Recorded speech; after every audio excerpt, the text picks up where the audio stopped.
नमस्कार दोस्तों, आज हम कक्षा 8वीं की हिंदी व्याकरण पढ़ेंगे। पहला चैप्टर पढ़ते हैं संज्ञा। क्या पढ़ते हैं? संज्ञा।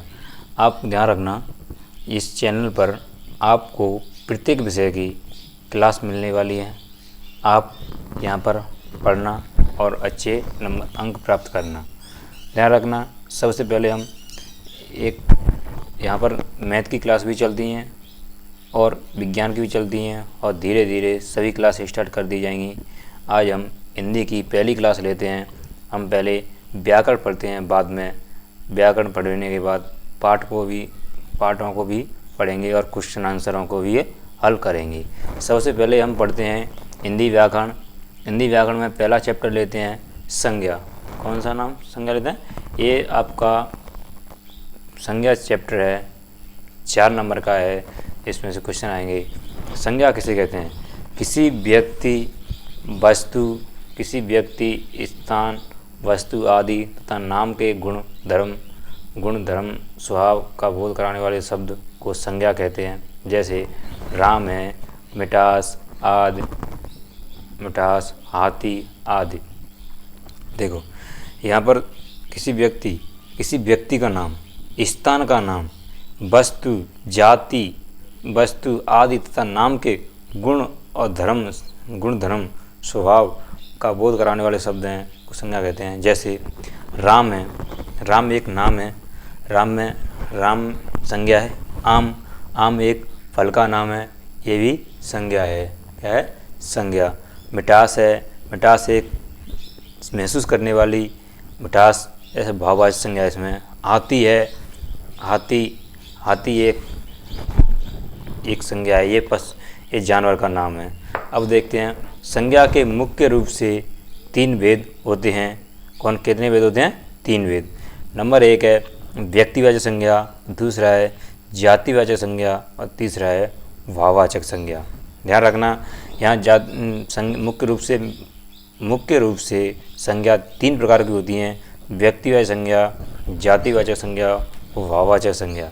यहाँ पर जातिवाचक संज्ञा को 2 भागों में बांटा गया है: समूहवाचक संज्ञा और द्रव्यवाचक संज्ञा। समूहवाचक संज्ञा और द्रव्यवाचक संज्ञा को हम डिटेल में आगे पढ़ेंगे। पहले हम पढ़ते हैं नंबर 1 व्यक्तिवाचक संज्ञा। व्यक्तिवाचक संज्ञा किसे कहते हैं? वह ऐसे शब्द जिनका नाम किसी वह शब्द जो किसी व्यक्ति, वस्तु, स्थान आदि का बोध कराते हैं। किसी व्यक्ति, वस्तु आदि का बोध करवाता है, उसे व्यक्तिवाचक संज्ञा कहते हैं। जैसे किसी व्यक्ति का नाम है, राम है, सीता है, श्याम है, टेबल है। टेबल नहीं है इसमें, टेबल शब्द, और टेबल में तो बहुत सारी टेबल आ जाते हैं। एक जातिवाचक संज्ञा है। कौन सी है? जातिवाचक। ये आप गलती से इसमें लिख गया है। दिल्ली है, दिल्ली एक शहर है। दिल्ली का नाम, दिल्ली क्या है? एक शहर है दिल्ली, इसका नाम, ये शहर का नाम है, तो ये जातीय संज्ञा। मुंबई एक शहर का नाम है। ये और किसी का नाम, किसी जगह का नाम, किसी स्थान का नाम, किसी नदी का नाम, जो नाम आ जाए उसमें व्यक्तिवाचक संज्ञा है।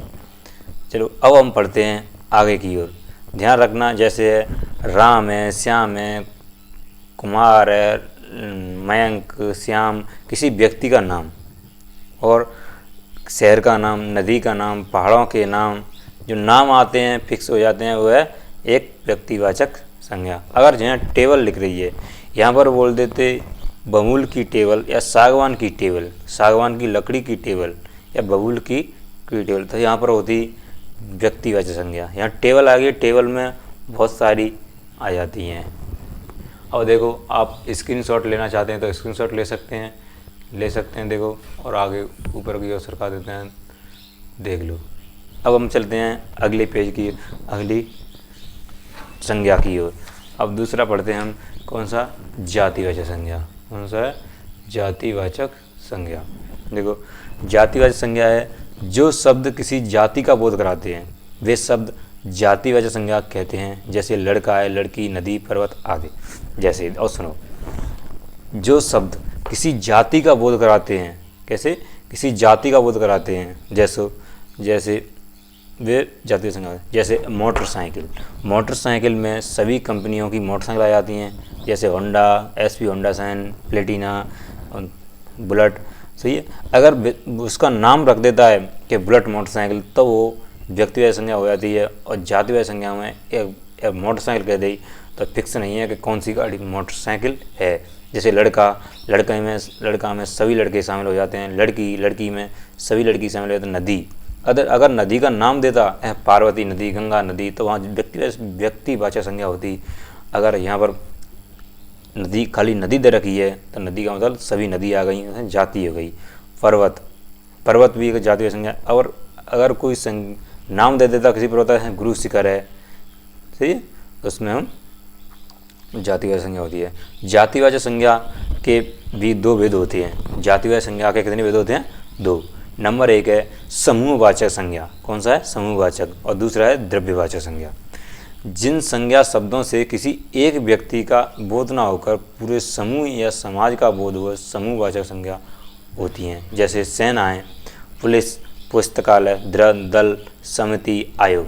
ध्यान रखना, अगर समूहवाचक संज्ञा भी होती हैं, वे एक व्यक्ति की जाति का बोध ना कराकर, एक व्यक्ति का बोध ना कराकर एक समूह का बोध कराते हैं। ऐसे शब्द होते हैं, वे होते हैं समूहवाचक संज्ञा। जैसे सेनाएं, सेना में यूँ थोड़ी इतना तो नहीं आता है कि एक व्यक्ति इसमें सेना शब्द बोलते हैं तो सेना में तो बहुत सारे आ जाएंगे। ऐसे पुलिस में भी बहुत पुलिस सब पुलिस आ जाती है। पुस्तकालय में बहुत सारी किताबें होती हैं। पुस्तकालय, उसमें भी दलों, और दल माने झुंड भी एक समूहवाचक संज्ञा है। और समिति एक झुंड। आयोग भी एक समूहवाचक संज्ञा में आ जाता है आदि। और द्रव्यवाचक, दूसरा है द्रव्यवाचक। आप इसका स्क्रीनशॉट ले सकते हैं तो ले सकते हैं, लीजिए। अब देखिए आगे द्रव्यवाचक संज्ञा जिन संज्ञा शब्दों से किसी धातु, द्रव्य, सामग्री, पदार्थ आदि का बोध हो, उसे द्रव्यवाचक संज्ञा कहते हैं। जिन संज्ञा शब्दों से किसी धातु, द्रव, सामग्री, पदार्थ आदि का बोध हो, उसे द्रव्यवाचक संज्ञा कहते हैं। जैसे गेहूँ है, चावल है, घी, सोना, चांदी, तांबा। इसकी दूसरी एक परिभाषा है, जिसे हम माप या तौल सकते हैं परंतु गिन नहीं सकते, उसे हम द्रव्यवाचक संज्ञा कहते हैं। जिसे हम माप सकते हैं या तौल सकते हैं, परंतु उसे गिन नहीं सकते, उसे हम द्रव्यवाचक संज्ञा कहते हैं। जैसे गेहूँ है, गेहूँ को गिन तो नहीं सकते, कितनी गेहूँ को गिन नहीं सकते, गेहूँ को हम गिन नहीं सकते हैं, तो जैसे नाप या तौल सकते हैं। ऐसे चावल है, ऐसे घी है, सोना है, चांदी है, तांबा है, और भी जिन्हें हम माप सकते हैं, तौल सकते हैं, परंतु गिन नहीं सकते, उसे हम द्रव्यवाचक संज्ञा कहते हैं। अब अगली संज्ञा की ओर चलते हैं। जैसे वाववाचक संज्ञा। क्या है? वाववाचक संज्ञा। अब इसका स्क्रीनशॉट ले सकते हैं। क्या है? वाववाचक संज्ञा। देखिए, वाववाचक संज्ञा जिन संज्ञा शब्दों से पदार्थों की अवस्था, गुण, दोष, धर्म, दशा आदि का बोध हो, वह वाववाचक संज्ञा कहलाती है। जिन शब्दों से हम पदार्थों की अवस्था, गुण, दोष, धर्म, दशा आदि का बोध हो, वह वाववाचक संज्ञा कहलाते हैं। एक तरह से हम इन्हें महसूस कर सकते हैं, देख नहीं सकते, उसे हम वाववाचक संज्ञा कहते हैं। जैसे बुढ़ापा को हम महसूस करते हैं। मिठास, क्रोध है, गुस्से को हम महसूस ही करते हैं, ना कि दिखाई देता है। हर्ष, यौवन, बालपन, मोटापा आदि। क्या है? आदि। बुढ़ापा है, मिठास, क्रोध, हर्ष, यौवन, बालपन, मोटापा, जिसे हम महसूस कर सकते हैं, उसे हम वाववाचक संज्ञा कहते हैं। जैसे जातिवाचक संज्ञा शब्दों से वाववाचक संज्ञा शब्दों में बदलना। जातिवाचक संज्ञा शब्दों से वाववाचक संज्ञा शब्दों में बदलना, ये यहाँ से आगे हम अगली क्लास में पढ़ेंगे। हमारी 3 संज्ञा पूरी हो चुकी हैं, अब हम 5 हैं। जातीय संज्ञा शब्दों से भाववाचक संज्ञा शब्दों में बदलना हम अगली क्लास में पढ़ेंगे। थैंक यू, धन्यवाद, जय हिंद, जय भारत।